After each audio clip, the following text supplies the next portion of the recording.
Pada video kali ini kita akan belajar mengenai pelajaran teknologi informasi dan komunikasi atau yang biasa kita sebut TIK. Pada judul kali ini adalah dasar-dasar internet. Pengertian internet adalah singkatan dari Internet Connection Network yang secara umum berarti hubungan antar jaringan komputer dan bekerja sebagai suatu sistem. Network adalah suatu sistem komunikasi data antar komputer. Jaringan komputer yang paling sering ditemukan adalah LAN atau dengan kepanjangan Local Area Network. Apa fungsi LAN? Fungsi LAN adalah menghubungkan komputer satu dengan komputer yang lain dalam suatu area seperti kantor, sekolah, warnet, dan lain-lain. Apa perbedaan internet dan intranet dalam sistem? Tentu dalam pelajaran TIK ada yang membahas internet dan intranet. Internet adalah sistem jaringan komputer yang saling terhubung dan bekerja secara global. Ini adalah gambar contoh dari internet. Di situ ada berbagai komputer, lalu di tengah-tengahnya adalah gambar bumi atau secara global ya. Kemudian, intranet adalah sistem jaringan komputer yang bekerja secara lokal dan biasa disebut dengan LAN. Nah, ini adalah contoh dari gambaran intranet. Di situ ada berbagai banyak komputer atau laptop ya yang saling terhubung dalam satu jaringan lokal ya. Itu ada tengah-tengahnya adalah mungkin sekolah, bisa gedung sekolah, warnet, dan lain-lain ya. Dalam sejarahnya, internet berasal dari impian J.C.R. Licklider pada tahun 1915 sampai 1990. Dia adalah seorang psikolog di Massachusetts Institute of Technology ya. Impiannya itu tentang sebuah galactic networks di awal tahun 1960-an yang kemudian dapat terwujud setelah ia bekerja di Advanced Research Project Agency atau biasa disebut singkatannya adalah ARPA di Pentagon ya. Kemudian internet dikembangkan dalam suatu penelitian militer Amerika Serikat yang disebut Advanced Research Project Agency Network atau ARPANET.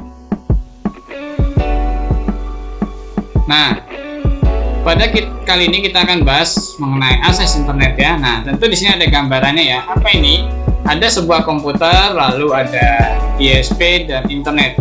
Tentu di dalam sini juga ada jaringan yang berupa bisa kabel, bisa radio komunikasi atau kabel optik ya. Nah, untuk mendapatkan akses internet, sebuah komputer harus menggunakan jasa perusahaan penyedia layanan internet atau biasa kita sebut dengan Internet Service Provider atau bisa disingkat dengan ISP. Hubungan koneksi antara komputer pengguna dan komputer server perusahaan ISP tersebut biasanya dilakukan lewat jaringan telepon atau biasanya dial-up dengan menggunakan peralatan modem. Nah, apa sih manfaat dari internet itu sendiri? Yaitu kemudahan berkomunikasi dalam mengirimkan sebuah pesan atau menerima pesan dan informasi secara global seperti video, gambar, dokumen, dan data. Ini adalah gambar contoh ya, yang dimana ada YouTube, bisa nonton video, kemudian ada chatting ya atau saling informasi ya, menerima pesan itu ya. Ini sosial media. Ada juga transaksi elektronik ya, kemudian juga ada lagi dokumen ya, dan macam-macam.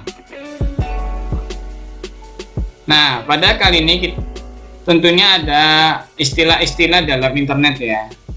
Nah, beberapa istilah yang berhubungan dengan internet dan penggunanya akan dijelaskan pada slide berikutnya agar pengguna internet dapat memahami dunia internet ya. Ya, Pak, ya. 1. Web. Berarti jaringan yang dapat menampilkan data-data dan informasi lain melalui internet. Web merupakan bagian dari protokol bahasa HTTP yang paling populer ya. Lalu yang kedua adalah W3W ya, WWW atau singkatan dari World Wide Web. WWW merupakan kumpulan penyedia web untuk dipakai secara massal di seluruh dunia. Di dalam WWW, semua dokumen, menu, indeks, dan lain-lain ditampilkan kepada para pengguna internet sebagai objek dalam format HTML yang dapat dilihat dengan menggunakan web browser ya. Kemudian yang ketiga adalah website. Apa itu website? Merupakan sebuah alamat di www yang menyediakan informasi tertentu. Contohnya www.yahoo.com atau bisa juga www.google.com, bisa juga www.detik.com atau www.facebook.com dan lain-lain dan sebagainya, banyak ya. Kemudian ini adalah contoh dari gambaran website seperti ini ya, ini dengan www.detik.com ya. Kemudian ada lagi istilah webpack. Yang keempat, webpack merupakan bagian dari website yang merupakan lembaran-lembaran halaman sebuah website. Nah, ini adalah contoh dari webpack. Jadi ada website, lalu isinya adalah mengenai link ya. Banyak sekali halaman-halamannya di dalamnya. Kemudian ada lagi dengan istilah yang kelima, homepage. Adalah halaman muka sebuah website berisi link-link ke halaman yang lain dalam website yang sama atau website lainnya. Ini adalah gambarannya. Jadi di sini mungkin ada link ya, sebagai contoh ini adalah link, dia juga adalah link ya, macam-macam. Jadi kalau kita klik, dia nanti akan muncul homepage yang lain ya, atau website yang lain ya. Nah, kemudian ada lagi istilah yang keenam, browser. Apa itu browser? Browser adalah aplikasi internet yang dipakai untuk menjelajah dunia internet. Contohnya yang sering digunakan Internet Explorer, Mozilla Firefox, Netscape Navigator, Opera, dan sebagainya ya. Tentu juga ada juga seperti Chrome ya. Ini adalah beberapa contoh dari browser ya. Di sini ada Mozilla Firefox, ini adalah Internet Explorer, di sini ada Opera, dan lain sebagainya ya, banyak. Kemudian ada lagi istilah yang ketujuh, download atau bahasa Indonesianya unduh. Download adalah pengambilan data atau informasi dari sebuah website untuk ditampilkan atau disimpan di komputer pengguna. Tentunya kalau sudah mengenal download, pasti kita juga akan mengenal dengan istilah upload. Dalam bahasa Indonesianya yaitu unggah. Upload merupakan pengiriman data dan informasi dari komputer pengguna ke suatu web. Misal seperti kita kayak ingin upload foto di Facebook, nah, atau upload video di YouTube dan lain sebagainya ya. Kemudian yang kesembilan istilah email. Tentunya kita tidak asing lagi dengan bahasa email. Apa kepanjangan email? Email kepanjangan dari electronic mail. Email adalah surat elektronik yang dapat dikirim dan diterima melalui internet ya. Seperti ini contohnya, ini adalah yang biasa sering kita gunakan, Gmail ya tentunya ya. Kalau masa sekarang ini adalah Android, tentu pasti punya akun Gmail ya. Seperti ini contohnya. Kemudian ada istilah yang ke-10 yaitu URL, kepanjangan dari Universal Resource Locator. URL adalah sistem penamaan alamat situs web. Oleh karena itu URL sering pula dinamakan internet address atau bahasa Indonesianya alamat internet. Setiap protokol bahasa mempunyai sistem penulisan alamat yang berbeda-beda. Alamat sebuah website di internet dapat dijelajah melalui URL. Kemudian ada lagi istilah yang ke-11 yaitu HTTP. Apa itu HTTP? Kepanjangan dari Hypertext Transfer Protocol. merupakan salah satu protokol bahasa yang digunakan untuk berkomunikasi antar server komputer dalam internet. Dapat pula dikatakan bahwa HTTP merupakan bagian dari URL yang mengidentifikasi lokasi website. Kemudian ada lagi istilah ke-12 ya, istilah 12 yaitu hub. Pengertian hub adalah suatu perangkat ya yang memiliki banyak port yang berfungsi menghubungkan serta mengatur beberapa komputer sehingga membentuk suatu jaringan. Nah, ini adalah contoh dari hub ya. Di tengah-tengah ini ada hub tentunya. Kemudian ini adalah komputer 1, komputer 2, komputer 3, ada printer, mungkin ada handphone, bisa saling berkomunikasi di hub ini ya.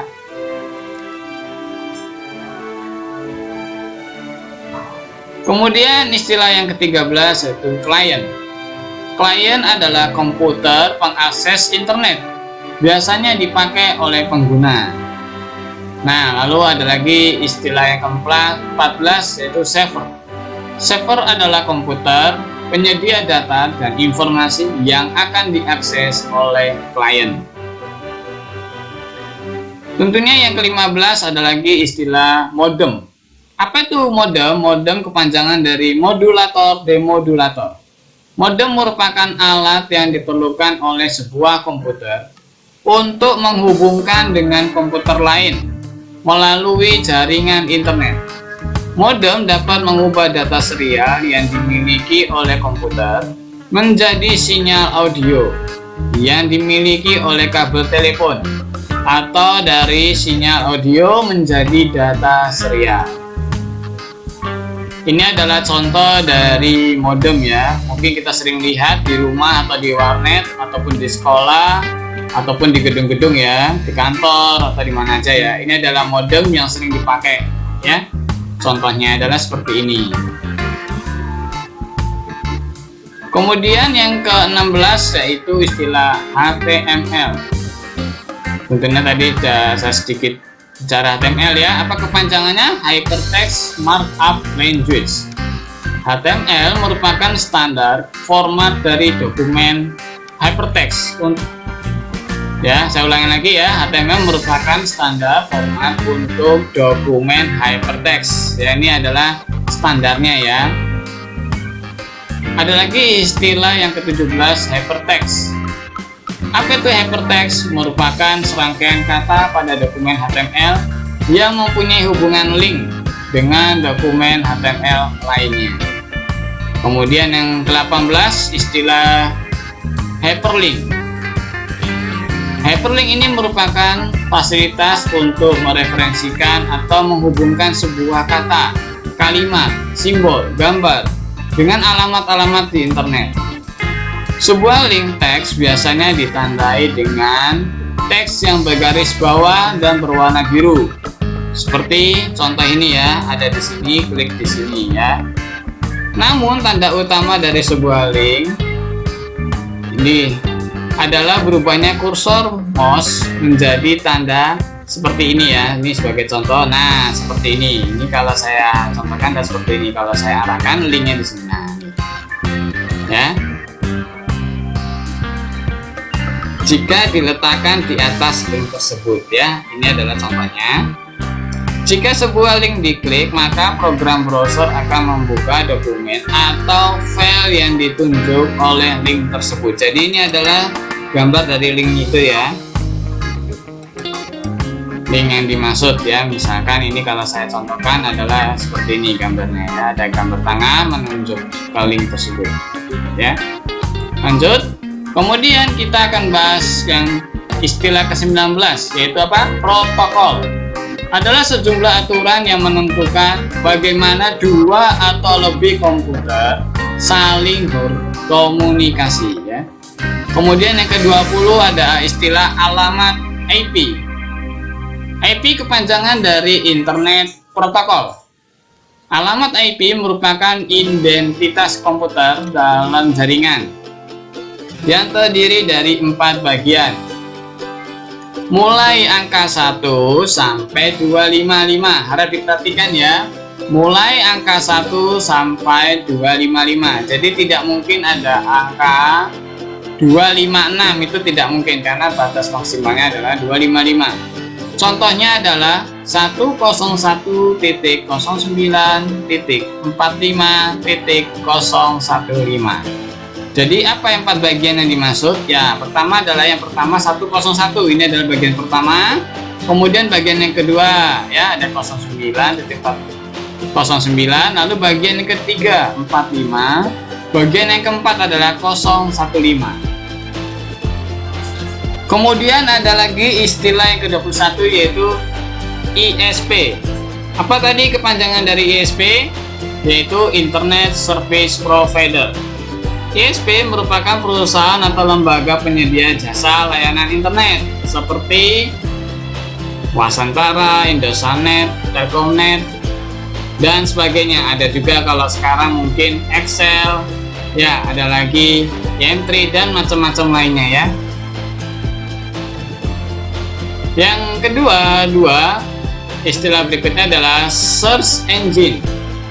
Search Engine merupakan aplikasi pencari data, informasi, alamat website lain melalui input kata kunci dan fitur lainnya. Jadi seperti contoh adalah seperti ini.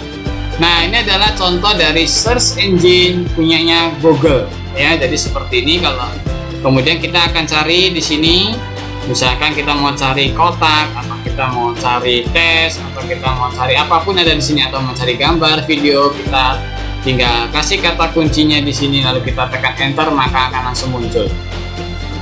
Kemudian yang 23 yaitu mailing list. Apa itu mailing list? Merupakan suatu forum atau kelompok diskusi di internet yang dapat saling bertukar informasi antar sesama anggota. Kemudian tentunya yang ke-24 chatting. Tentu kita udah tidak asing lagi dengan kata-kata istilah chatting ya. Chatting adalah ngobrol di internet atau saling berkomunikasi di internet ya, baik melalui tulisan, suara maupun video, seperti berbicara bertatapan muka. Mungkin kalau sekarang kita kenal dengan WA, Zoom, dan lain sebagainya ya. Nah, pada slide berikutnya ini kita akan bahas mengenai keunggulan dan kelemahan internet. Tentunya kita sudah bahas ya mengenai internet sebelumnya. Kita kan belum tahu nih keunggulan dan kelemahan internet apa saja. Keunggulan internet adalah jangkauannya bersifat umum, aksesnya tidak terbatas oleh waktu, lebih efektif dan efisien, dan komunikasi menjadi lebih interaktif. Lalu apa kelemahannya dari internet? Kelemahan internet adalah adanya penyebaran virus. Tentunya ini bukan virus seperti flu, batuk, bukan ya, tetapi adalah virus komputer. Lalu apalagi? Akses melambat jika banyak penggunanya. Nah, mungkin kalau kita pernah main internet ya, pakai wifi lalu banyak penggunanya, lalu kita menjadi lambat aksesnya. Lalu yang kedua adalah penggunaan yang terlalu lama akan menghabiskan biaya yang besar. Sebagai contoh apa? Kalau kita misalnya pakai kuota data ya, kita beli nih paket internet, lalu kita pakai internet terus, tentunya habis kuotanya. Lalu kita beli lagi dan isi lagi kuotanya ya, maka kerugiannya adalah kelemahannya itu menghabiskan biaya yang besar ya. Lalu ada lagi kecepatan akses internet. Nah, ini banyak orang yang mengeluh, Pak, kecepatan akses internet saya lemot atau lambat atau cepat ya, macam-macam. Nah, dalam satuan kecepatan akses internet itu disebut kbps atau kilobits per second atau mbps dan kepanjangan megabits per second. Nah, kalau ingin cepat tentunya kita harus pakai yang mbps ya, jangan yang kbps. Mengapa? Kbps itu lebih kecil daripada mbps ya. Maka kalau kecepatan standarnya kalau 10 mbps, maka kita downloadnya pun akan terasa cepat ya. Kalau internet kita kalau sampai muncul kbps berarti itu kecil hanya kilo ya, sedangkan MB adalah mega, tentunya lebih banyak. Kilo berapa? 1000, sedangkan mega adalah 1 juta ya, tentu berbeda jauh ya, 1000 kali lipat. Oke, sekian mengenali dasar-dasar internet. Semoga pada video kali ini menjadi referensi untuk kelas 9 ya, tentunya pelajaran apa? TIK ya. Sampai jumpa lagi di video berikutnya. Bye-bye.